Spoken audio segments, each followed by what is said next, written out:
شروع کریں.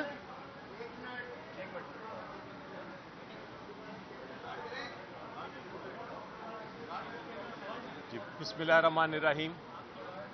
آج صبح 9 بجے کمیٹی کی میٹنگ ہوئی. جو کمیٹی بنائی گئی تھی بینچز تشکیل کرنے کے لیے پریکٹس اینڈ پروسیجر ایکٹ کے تحت، وہ کمیٹی میں پھر ہمیں اطلاع ملی ہے کہ جسٹس منصور علی شاہ صاحب جو ہیں وہ اس کمیٹی میں نہیں بیٹھے، اور دوبارہ سے 2 ممبر کمیٹی نے ہی آج کا بینچ تشکیل کیا ہے. وہ 5 ممبر بینچ بیٹھا تو جب بینچ شروع ہوا تو ایک اور عجیب و غریب چیز میں نے پہلی بار اپنی پریکٹس میں دیکھی، اور وہ یہ تھی کہ ایک سٹنگ جج جسٹس منیب اختر جو آتھر جج ہیں، جنہوں نے ججمنٹ لکھی تھی، جس ججمنٹ کا ریویو ہو رہا تھا، وہ موجود تھے سپریم کورٹ میں. انہوں نے بینچ میں ہیئرنگ بھی کی، لیکن وہ اس بینچ کا حصہ نہیں تھے.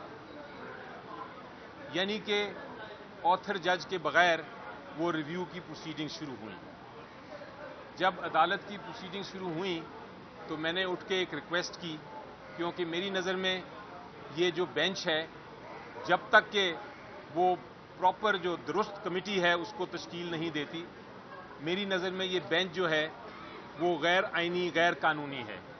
اور اس کا کوئی بھی فیصلہ جو ہے، میری نظر میں یہ میرا نقطہ ہے، وہ کوئی بھی فیصلہ جو ہے وہ یہ نہیں کر سکتی اس ریویو کے بارے میں یہ والا بینچ، جب تک کہ جسٹس منصور علی شاہ صاحب جو ہیں، جو بینچ جو کمیٹی کا حصہ ہیں، جب تک وہ کمیٹی میں نہیں بیٹھیں گے اور کمیٹی نیا بینچ نہیں بنائے گی، اس بینچ میں وہ طاقت نہیں، وہ قانونی طاقت نہیں کہ وہ کسی قسم کا فیصلہ دے سکیں. یہ آبجیکشن میں نے لینی چاہی تھی آج صبح، لیکن عدالت نے کہا کہ پہلے ہم سن لیں گے سپریم کورٹ بار ایسوسی ایشن کے پریزیڈنٹ کو، اور اس کے بعد پھر ہم آپ کو سنیں گے. تو ہو سکتا ہے کل مجھے ان پوائنٹس پہ سنا جائے. اس کے علاوہ بھی ہمارے بہت پی ٹی آئی کے اور عمران خان صاحب کے بہت میجر اور سیریس قسم کے آبجیکشنز اور شکایات ہیں اور اعتراضات ہیں قانونی، کیونکہ آپ دیکھ رہے ہیں کہ ایک بینچ جو ہے جو ریویو سن رہا ہے وہ آتھر جج کے بغیر سن نہیں سکتا.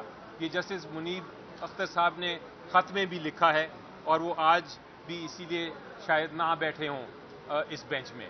تو یہ سارے معاملات ہیں جسے میں کہتا ہوں کہ ہمارے ملک میں آئینی کرائسس تو ہے، لیکن اب ایک جوڈیشل کرائسس بھی پیدا ہو گیا ہے. اور یہ ایسا سیریس جوڈیشل کرائسس ہے کہ یہ پورے ملک کو، پوری جمہوریت کو، پورے آئین کو اور اس خوبصورت انسٹیٹیوشن جس کے سامنے ہم کھڑے ہیں اس کو بھی ہلا سکتا ہے اور گرا سکتا ہے. تو میرا خیال ہے کہ کل آپ سنیں بحث. انشاءاللہ امید یہی ہے کہ جج صاحبان اس بحث کے بعد اس بینچ کو ختم کر دیں گے، اور جو آئین اور قانون کے مطابق ہے، جس طرح سپریم کورٹ کو چلنا چاہیے، اس کے مطابق پھر فردر پروسیڈنگز ہوں گی اس کیس میں. ایک آخری بات میں یہ کرنا چاہوں گا کہ مجھے ایک اور بہت بڑی پریشانی ہوئی ذاتی طور پہ، اور وہ پریشانی یہ ہے کہ سپریم کورٹ بار ایسوسی ایشن، یعنی جو وکلا کا سب سے بڑا ایسوسی ایشن ہے، ان کا کام بیسکلی یہ ہوتا ہے کہ وہ وکیلوں کے فلاح و بہبود کے لیے کھڑے ہوں، جمہوریت کے اصولوں کے لیے کھڑے ہوں، آئین کے لیے کھڑے ہوں. یہ کیس جس میں سپریم کورٹ بار ایسوسی ایشن نے ریویو فائل کیا ہے، اس میں سپریم کورٹ بار ایسوسی ایشن یہ ریکویسٹ کر رہی ہے کہ جناب لوٹاکرسی، ہارس ٹریڈنگ، کرپشن اور جو رشوت خوری ہے ہمارے پارلیمنٹ کے سسٹم میں واپس لے کے آئیں، اور ووٹس کرنے دیں. جن لوگوں نے اپنی پارٹیز کو اپنا ضمیر بیچ کے پیسے لے کے ووٹس بیچے ہیں، ان کو ووٹ کرنے کی اجازت دی جائے. تو مجھے نہیں سمجھ آ رہی کہ سپریم کورٹ بار ایسوسی ایشن کا اس معاملے سے کیا تعلق ہے. اگر کوئی پولیٹیکل پارٹی ہوتی، سیاسی جماعت ہوتی، وہ ریویو فائل کرتے تو شاید سمجھ آتی تھی، لیکن سپریم کورٹ بار ایسوسی ایشن کا اس ریویو سے کوئی تعلق نہیں. یہ بھی بہرحال کل صبح بحث میں آپ سنیں گے اگر ہمیں موقع ملا بحث کرنے کا. सर मेरा सवाल आपसे ये जुडिशल क्राइसिस की आप बात कर रहे हैं, यही जुडिशल क्राइसिस हमने उमर साहब बंदियाल के दौर में भी देखी थी इस टाइम पे, उस वक्त फाइज ईसा दूसरी साइड पे थे, आज फाइज ईसा साहब उस तरफ है तो मंसूर अली शाह साहब उस तरफ है, इसकी वजूहत क्या है, आखिर क्यों आखिरी टाइम पे मसाइल पैदा होते हैं? देखिए, इस सारे क्राइसिस का एक हल है और वो हल मंतक के ऊपर बेस्ड है। वो हल एक तरह से प्रूडेंट प्रैक्टिसेस जो होती हैं, यानी कि आप दूरअंदेशी से सोच के, एक सोच समझ के एक एक्शन लेते हैं और इसका हल ढूंढते हैं। तो इसका हल बड़ा सिंपल है और पहले सुप्रीम कोर्ट, पहला जो क्राइसिस था जो सजाद अली शाह के ज़माने में, जज साहब के ज़माने में हुआ था, वो फिर सुप्रीम कोर्ट ने बड़ी खुश उसलूबी से उसको रिजॉल्व किया। और वो उस खुश उसलूबी का तरीका क्या था? वो खुश उसलूबी का तरीका उसको सॉल्व करने का, उसका हल ढूंढने का ये था कि पूरा का पूरा सुप्रीम कोर्ट बैठा और उन्होंने कहा ये हमारे सामने मसले हैं, ये हमारे सामने प्रॉब्लम्स हैं, ये एक क्राइसिस बन गया है, इससे पहले कि इंस्टीट्यूशन को नुकसान पहुंचे, आए बैठ के हम इसको रिजॉल्व करते हैं।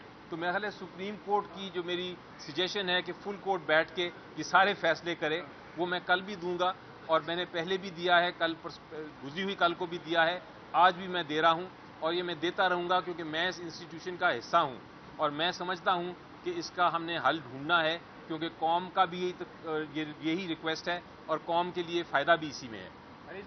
ये कोई कॉन्फ्लिक्ट ऑफ इंटरेस्ट आप देख रहे हैं चीफ जस्टिस काजी फाइज ईसा का इस तमाम मामले में? आपको लगता है कि अगर ये 63A का जो फैसला ख़त्म होता है तो फिर PTI के अरकान को तोड़कर 2/3 अक्सरियत पूरी करके काजी फाइज ईसा को आईनी अदालत का चीफ जस्टिस लगाया जा सकेगा? और क्या इसमें कोई एतराज़ है आपको काजी फाइज ईसा के बेंच पर मौजूदगी पर?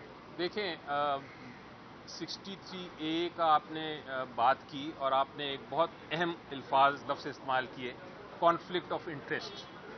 कॉन्फ्लिक्ट ऑफ इंटरेस्ट का मतलब ये होता है कि आप जिस चीज़ का फैसला करने जा रहे हैं वो आपको फैसला नहीं करना चाहिए, क्योंकि उस फैसले से या उस फैसले का जो भी नतीजा होता है उससे आपको नुकसान या फ़ायदा होता है। ये कॉन्फ्लिक्ट ऑफ इंटरेस्ट का मतलब है आसान अल्फाज में। मैं जो बहस करूंगा कल और जो मैं पॉइंट्स रेज करूंगा वो कानून, आइन और मंतक पे बेस्ड होंगे। वो किसी पर्सनल किसी स्पेशल जज के या कोई पर्सनल कमेंट्स नहीं होंगे, वो बिल्कुल कानूनी नुकात होंगे।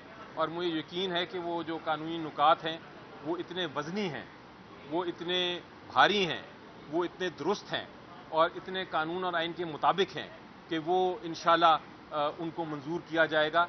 यही हमारी उम्मीद होती है। जब हम अदालतों में पेश होते हैं तो हम ये नहीं देखते कि सामने कौन जज है और वो कौन जज का क्या रुझान है। हम ये देखते हैं कि कानून क्या है, आइन क्या है, और हम एक्सपेक्ट करते हैं और उम्मीद रखते हैं कि जो भी जज साहिबान हैं वो उसके मुताबिक ही फैसला करेंगे। अगर वो फैसला कानून और आइन के मुताबिक नहीं होता तो फिर आपने देखा था सिंबल केस के साथ क्या हुआ। सारी दुनिया ने तनकीद की, ना सिर्फ आप लोगों ने तनकीद की बल्कि सारी वकला कम्युनिटी, सारी इंटरनेशनल कम्युनिटी, सारे पार्लियामेंट्स जो दुनिया के हैं, मैं बहुत सारे पार्लियामेंट्स में भी गया हूँ, सब ने उसको कंडेम किया उस जजमेंट को। तो फिर तारीख जज करती है। मगर आपने कहा कि ये इमरान खान के आप वकील हैं ना, तो इमरान खान को कोई एतराज़ नहीं है काजी फाइज ईसा पे?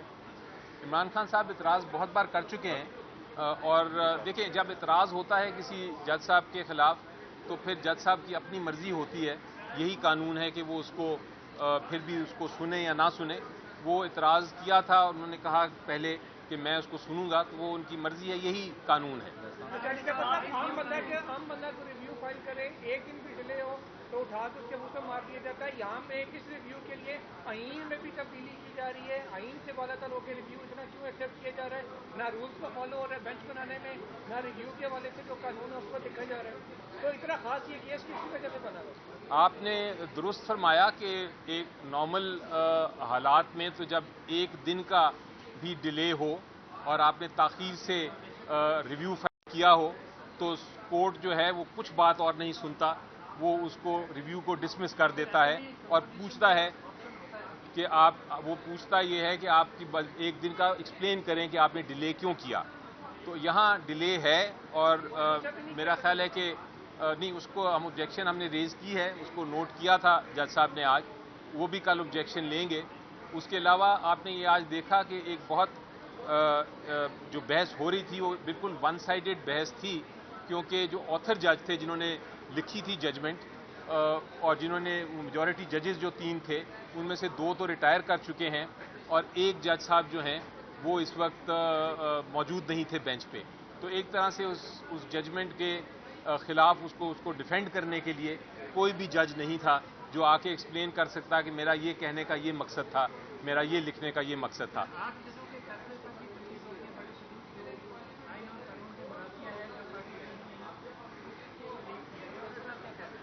जी मुझे आपकी आवाज़ नहीं है।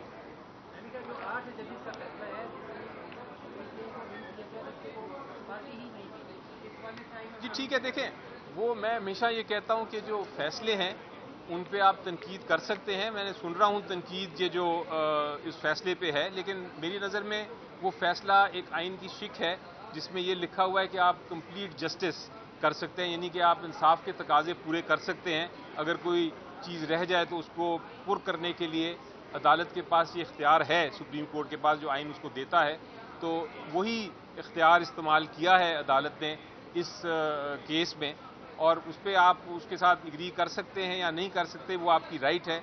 लेकिन बहरहाल जजमेंट अभी है और जब तक ये जजमेंट है कायम, उसको इम्प्लीमेंट करना इलेक्शन कमीशन ऑफ पाकिस्तान की जिम्मेदारी है। इलेक्शन कमीशन ऑफ पाकिस्तान अपनी जिम्मेदारी नहीं पूरा कर रहा और ये भी आइन की एक तरह से खिलाफ वर्जी है।